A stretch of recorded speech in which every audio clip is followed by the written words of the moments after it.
Sonali, what is at the core of the SEC's argument here?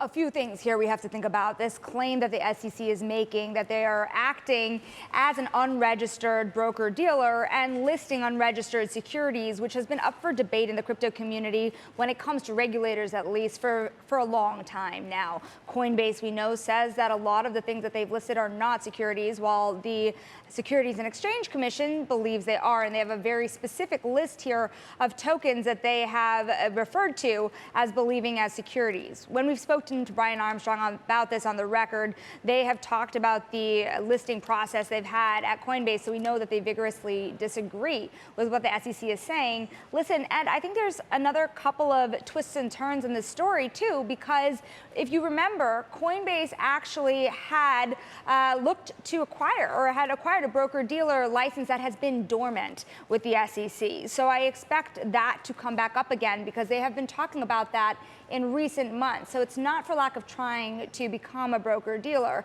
as they are being sued by the SEC here.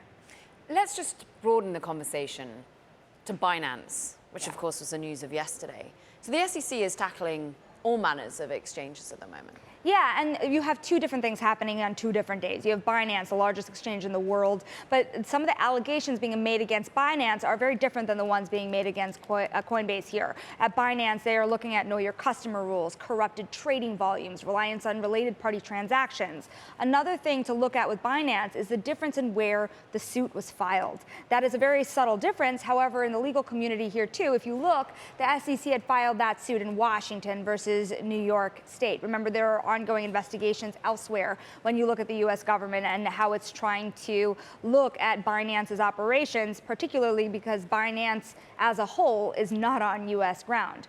When it comes to Coinbase, again, this is a matter more largely of not just unlisted securities or the allegations of having unlisted securities. It is also the staking as a service, which, as we know, is a pretty critical on-ramp in the way we think about how people will engage in crypto moving forward.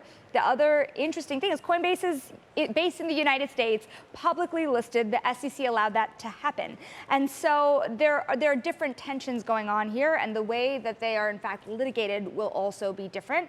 My sources are saying over Coinbase, not surprisingly, that they intend to defend themselves very vigorously, as what you would expect from a suit here that is not settled as it stands today.